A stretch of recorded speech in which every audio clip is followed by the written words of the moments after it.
You never knew. That was his power. The greatest trick the devil ever pulled was convincing the world he didn't exist.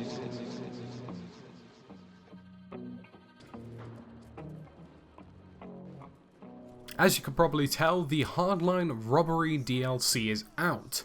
Now today I thought I'd take a little quick discussion and talk about everything that's going on in this DLC and my general first impressions.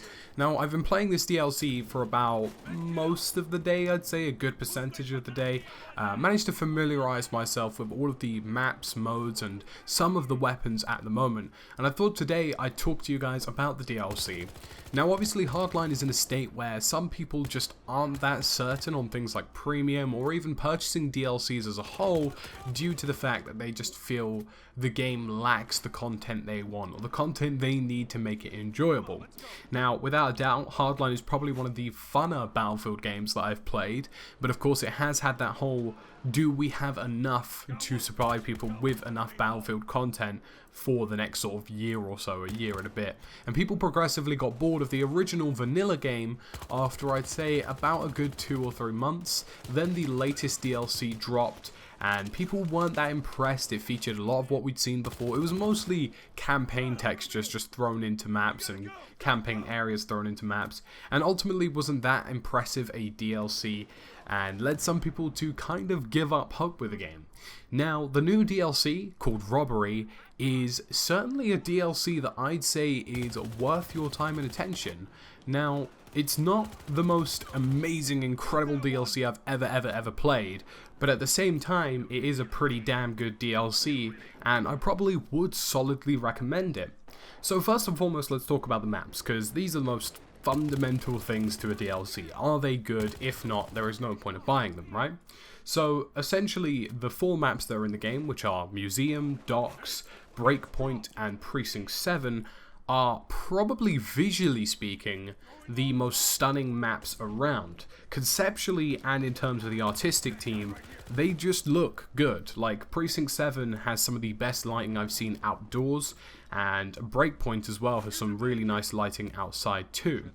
But what I like about all of these maps is their concept has really been grasped by the artistic team. There is certainly very little to no recycled textures. These textures mostly are brand new, there's lots of colours popping everywhere, and like I mentioned, visually speaking, it's probably one of the best DLCs I've ever seen in that respect. With this artistic premise, all of the maps have their own sort of feel and design to them. Like Museum is entirely different to any other map I've ever played because it's the first ever indoors only one, and it actually pulls that off and executes it really well, and it's probably one of my sort of favoured maps out of the DLC. Precinct 7 centralizes one building around an entire backdrop of smaller buildings and dark alleyways, and it does it really successfully. Breakpoint is kind of like a riverside road with litters of buildings and structures, but it plays really well and it's quite a solid map. And finally, Docks is a much larger map than I anticipated it to be, and I know lots of people are kind of expecting North Shore Canals 2.0, but that didn't happen. It's more of a wide array kind of map where every piece and objective has their own role to play, and it actually reminds me a lot of the map Wetwork from Modern Warfare 1. It kind of resembles it in the way the lighting's done, the way it's raining, of course the shipping containers. Obviously it's completely different due to the fact that it's such an extensive and large map, but that's kind of the aesthetic and the kind of feel that I got for the map when I first jumped in. And it plays probably, in my opinion, at least on Conquest and Heist, probably the worst out of all of the maps that I've played. It feels really disjointed at times, and the gameplay doesn't flow as you'd anticipate it. As for the other maps, they tend to flow pretty well, except some of them I feel are a bit larger than they need to be, and there isn't much of a focus at a specific point. Precinct 7 focuses entirely on the precinct itself, making some really good firefights. Museum, of course, has this sort of big open auditorium, which is where most of the gun battles go down. But Docks doesn't really have that, nor does Breakpoint. It's kind of a map which looks good and looks like it would probably play well, but once people finally get into it, it doesn't flow how you somewhat anticipate it to be. Breakpoint probably flows well in most modes, but in some it just doesn't work at all. But overall, all of the maps are actually really damn good. I really like all of them, and they all lend themselves to specific game modes in a certain way. They all work really well on Squad Heist, but for example, Breakpoint is actually fantastic on Team Deathmatch, and it's something which is going to be surprisingly shocking to you guys, because the DLC itself actually lends itself to Team Deathmatch really well. Every map I've played so far on Team Deathmatch has been really damn good. Speaking of Squad Heist, it is actually a much better game mode than I first anticipated it would be. Now, originally I looked at it and thought, that's going to lack originality, that's just going to be another boring game mode which is going to be thrown into the mix, a competitive one that nobody will play, right? But it turns out that it's a lot more than that. There's a real focus on team play and a real focus on one-to-one gun battles that has made it really enjoyable. And the way it works in the maps is also quite impressive because it's quite clearly been thought out preemptively.